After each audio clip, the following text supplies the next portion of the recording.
ઝાલોદ તાલુકાના મીરાખેડી ગામમાં સરકાર મંજૂર 3 માળના ઓરડા માટે હલકી ગુણવત્તાવાળું બાંધકામ।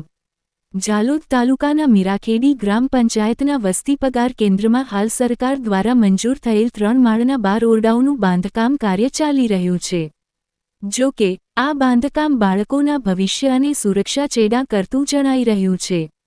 સ્થાનિક કોન્ટ્રાક્ટર દ્વારા ગુણવત્તા છોડીને માત્ર કામગીરી પુરવાર કરવા માટે સ્કૂલના કોલમ પૂરવા માટે મોટા પાયે તેલના ખાલી ડબ્બાઓનો ઉપયોગ કરવામાં આવી રહ્યો છે, જેથી કોલમની મજબૂતી પર ગંભીર પ્રશ્નો ઊભા થયા છે।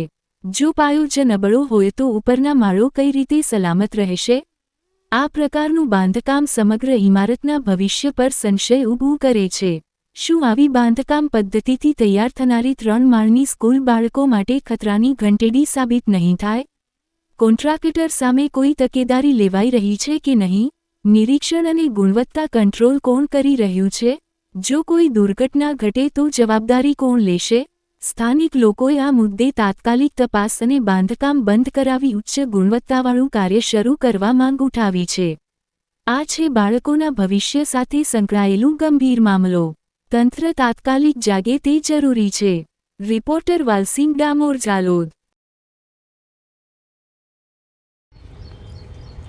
ઝાલોદ તાલુકાના ગ્રુપ ગ્રામ પંચાયત મીરાખેડી વિસ્તારમાં આવેલ વસ્તી પગાર કેન્દ્ર અને વસ્તી પ્રાથમિક શાળામાં આઝાદી પછી જે શાળાની બિલ્ડિંગ બનાવવામાં આવેલ હતી તે બાદ જર્જરિત શાળાના કારણે અનેક બાળકો અને ખુદ જાતે શિક્ષકો પણ સતના પોપડા કરતા ઘાયલ થયેલ હતા।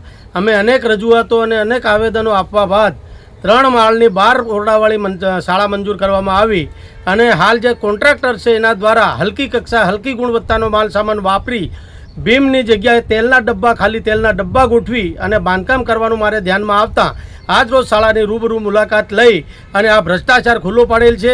જે નવીન કમ્પાઉન્ડ વોલ મંજૂર થયેલો છે એની જગ્યાએ જૂની દિવાલ પર જ સમારકામ કરી અને એને નવી બનાવી દેવામાં આવી છે અને જે અંદર ઉપર જે છતના સળિયા ગોઠવવામાં આવે છે એને પણ 1 થી 1.5 ફૂટનું અંતર રાખી મસ્ત મોટો ભ્રષ્ટાચાર કરવામાં આવ્યો છે। એટલે આપના માધ્યમથી હું સરકારશ્રીને કહેવા માગું છું કે આ કોન્ટ્રાક્ટર દ્વારા દાહોદ જિલ્લાની અંદર જ્યાં જ્યાં આવી બિલ્ડિંગો બનાવવામાં આવી હશે ત્યાં મસ્ત મોટો ભ્રષ્ટાચાર કરવામાં આવેલ છે અને જેના લીધે અમારા આદિવાસી ગરીબ વાલીઓના બાળકોનું જાન જોખમમાં છે।